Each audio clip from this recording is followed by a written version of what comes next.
Hello friends, मैं इस video में कक्षा 12वीं वाले विद्यार्थियों को जीव विज्ञान पढ़ाने वाला हूं और जीव विज्ञान के वो सारे प्रश्न देखेंगे जो वार्षिक पेपर में आते हैं।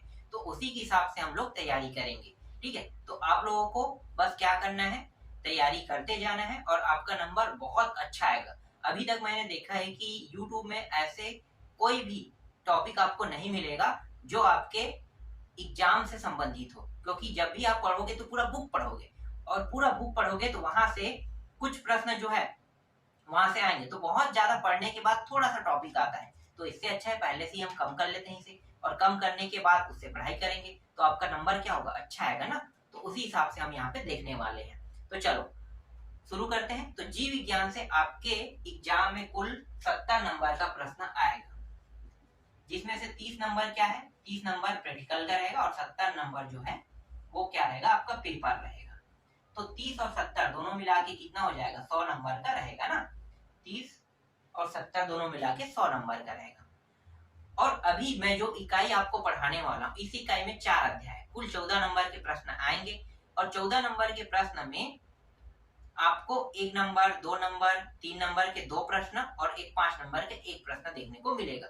और ये चारों अध्याय को मिला के पढ़ना है आपको, तब ये आपको इतने सारे प्रश्न देखने को मिलेगा, मतलब 1, 2, 3 और 5 नंबर के प्रश्न। तो हम उसी हिसाब से पढ़ेंगे। जैसे 1 नंबर के प्रश्न आने वाले तो 1 नंबर के प्रश्नों को देखेंगे, 2 नंबर के प्रश्न आने वाले 2 नंबर के प्रश्न देखेंगे, 3 नंबर के प्रश्न आने वाले 3 नंबर के, फिर 5 नंबर के प्रश्न आने वाले 5 नंबर के। ठीक है, तो उसी हिसाब से हम तैयारी इसकी करने वाले हैं। तो पहले जो हम अध्याय देखने वाले हैं उस अध्याय का नाम है जीवों में जन्म दिया हुआ है। 1 नंबर वाले प्रश्नों को पहले देखते हैं, इसके बाद 2 नंबर, 3, 4, 5 इस तरह से क्रम से चलेंगे अध्याय वाइज ना। तो जीवों में जनन जो अध्याय दिया है, इनमें जो पहला प्रश्न है, प्रश्न जो ऊपर में आपको दिखाई देगा और उत्तर भी आपको साथ में लगा हुआ मिल जाएगा। और थोड़ा सा मैं आपको समझा भी दूंगा, जिससे ये प्रश्न हमेशा के लिए आपको याद हो जाएगा, उत्तर भी याद रहेगा। तो देखो पहला प्रश्न क्या है, प्रजनन एक महत्वपूर्ण जैविक प्रक्रिया है जो आवश्यक है, क्यों? चलो इसको समझते हैं। यहाँ पे मैं 2 आकृति बना लेता हूँ, ठीक है। एक नर का है, नर मतलब पुरुष, और एक क्या है, मादा का है। मादा मतलब क्या है, महिला है। जब इन दोनों की क्या होगा, हम लोग कहते हैं ना शादी, कहते हैं शादी जैसे प्रक्रिया रस्म से गुजरना पड़ता है हमें, तो इन दोनों की शादी होगा। शादी होने के बाद क्या होगा, इनका एक बच्चा होगा। एक ही नहीं, और हो सकते हैं, लेकिन हम एक मान लेते हैं। ठीक है, एक छोटा सा बेबी हो गया, मान लो छोटा सा बच्चा। तो ये बच्चा पैदा हो गया। इसी तरह से बहुत सारे व्यक्ति हैं, ठीक है, बहुत सारे व्यक्ति हैं जो परिवार बना रहे हैं। तो मान लो यहाँ पे एक और ले लेते हैं, ये इस तरह से इनका भी क्या हो गया, एक बच्चा हो गया। ठीक है, यहाँ पे ये महिला हो, मतलब ये छोटी बच्ची हो गई और ये छोटा बच्चा हो गया। ठीक है, ये बड़े होंगे, बड़े होंगे तो क्या होगा, इनका भी मान लो शादी हो जाएगा। तो इनके द्वारा क्या होगा, फिर एक बच्चा होगा। ठीक है, फिर इनके द्वारा फिर से एक बच्चा होगा। तो ये हो क्या रहा है, फिर से वापस बच्चा हो रहा है। मतलब ये जो है ना, ये प्रजाति की निरंतरता को बनाए रखने के लिए हो रहा है। प्रजाति मतलब जैसे कि ये मानव प्रजाति है, ठीक है, ये हम लोग क्या है, मानव प्रजाति। तो हमारी जो प्रजाति जो है वो बना रहे, मतलब वंश जो है आगे बढ़ता रहे। हम लोग कहते हैं ना वंश बढ़ा रहे हैं, तो वंश बढ़ता रहे। तो इसकी निरंतरता बनाए रखने के लिए क्या करते हैं, ये आवश्यक है। समझ में आ गया पहला प्रश्न? ठीक है, ये एग्जाम्पल मैंने दिया, उसके थ्रू मैंने आपको समझा दिया। ठीक है, चलो आगे देखते हैं। दूसरा प्रश्न देखो, फल भित्ति का क्या कार्य है? उत्तर क्या लिखोगे, फल भित्ति का सिंपल सा एक कार्य है, वो है फलों की सुरक्षा। इससे ज्यादा उत्तर आपको नहीं लिखना है। 1 नंबर के प्रश्न में आएगा तो आपको क्या लिखना है, फल भित्ति। फल भित्ति का कार्य क्या है पूछेगा पूछेगा तो आपको बस उत्तर देना है फलों की सुरक्षा। तीसरा प्रश्न देखो, ऐसा क्यों होता है कि हाल ही में जन्मा बच्चा तत्काल जनन नहीं कर सकता? इंटरेस्टिंग प्रश्न है। देखो ये छोटा बच्चा है, ये अभी मान लो ये लड़का था ना, चलो लड़का को ले लेते हैं। छोटा सा बच्चा, ये लड़की है ना, ये अभी अभी पैदा हुआ है मान लो। तो अभी अभी पैदा हुआ है, तो क्या ये जनन प्रक्रिया में भाग ले सकता है, मतलब तुरंत के तुरंत ये बच्चा पैदा करने वाली प्रक्रिया में भाग ले सकता है? नहीं ले सकता। क्यों? क्योंकि ये अभी परिपक्व नहीं है। परिपक्व होने के लिए एक उम्र सीमा में जाना जरूरी है, ठीक है, एक उम्र सीमा में जाना जरूरी है। तो जब तक ये दोनों, अभी तो ये बहुत कमजोर है, अभी चल नहीं सकता, फिर नहीं सकता, तो अभी इनको प्रोटीन नहीं मिला है, आहार नहीं मिला, मतलब अच्छी चीजें नहीं मिला है, तो परिपक्व हुआ नहीं।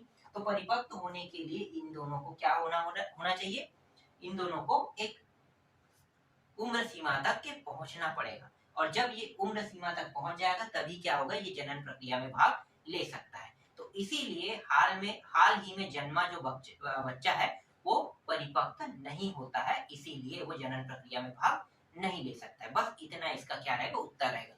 उत्तर आपको ऊपर में दिखाई दे रहा होगा ना। चलो आगे देखते हैं, क्लोनिंग किसे कहते हैं।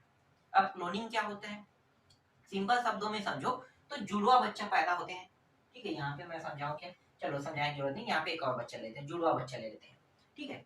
ये रहा, इसी पे हमने ले लिया जुड़वा बच्चा। तो जुड़वा बच्चा क्या होता है, क्लोनिंग तो होता है ना, एक जैसा दिखाई देना। एक जैसा दिखाई देने का मतलब क्या होता है, क्लोनिंग होता है। तो क्लोनिंग जो होता है कौन सी विधि से होता है, वर्धी प्रक्रिया, ठीक है, वर्धी प्रक्रिया से ही क्लोनिंग होता है। तो एक जैसे बच्चे जन्म होते हैं कौन सी प्रक्रिया से, वर्धी प्रक्रिया से। तो उत्तर देखो क्या है, वर्धी प्रजनन के अंतर्गत कोशिकाओं का गुणन क्रिया को क्या कहते हैं, क्लोनिंग कहते हैं। याद रहेगा, ठीक है।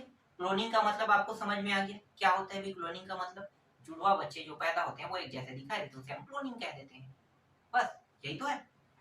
आगे देखो, स्त्री में एक बार में कितने अंडे निर्मुक्त होते हैं। स्वाभाविक बात है, एक बार में एक ही अंडे होंगे।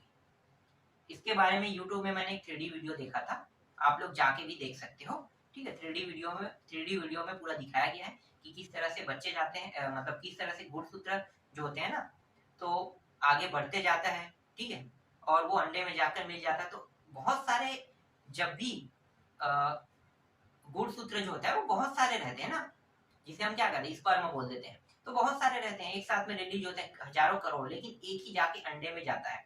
और जो एक जाने के बाद वो अंडा क्या होता है, पूरी तरह से बंद हो जाता है। बंद होने के बाद वो एक ही क्रिया करके क्या करता है, बच्चे को जन्म देता है, ठीक है। तो ये इस प्रकार से कुछ प्रक्रिया में होता है। इसके बारे में ज्यादा मैं अभी चर्चा नहीं करूंगा। इससे संबंधित जब प्रश्न रहेगा ना, जो 3 नंबर या 5 नंबर में रहेगा, तब मैं आपको उसको बताऊंगा, और नहीं रहेगा तो कोई मतलब नहीं है जानने का, इतना तो काफी है, ठीक है। आगे चलते हैं, फूल का कौन सा भाग प्रायः फल का रूप लेता है। तो ये तो पता होगा ना, उत्तर क्या लेना है आपको, अंडाशय लेना है, सिर्फ एक शब्द में अंडाशय। अगला है, मानव मादा जनन तंत्र के विभिन्न भागों के नाम लिखिए। मानव मादा बोल रहे हैं, मतलब महिला की बात कर रहे हैं, ठीक है। तो महिला के जो जनन तंत्र है, जो बच्चे पैदा होते हैं किस प्रक्रिया से होते हैं, कैसे होके जाते हैं, तो इसके जो अंग है, ठीक है, जनन तंत्र है, उनके नाम आपको बताना है।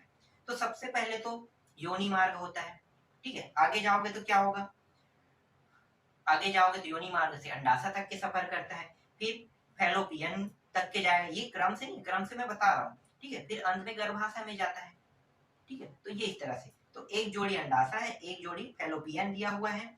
सबसे पहले गर्भाशय, योनि मार्ग होता है, गर्भाशय, ठीक है। फिर गर्भाशय लास्ट है, योनि मार्ग है, अंडाशय तक के है, फिर फैलोपियन है, फिर अंतिम क्या है, गर्भाशय तक के।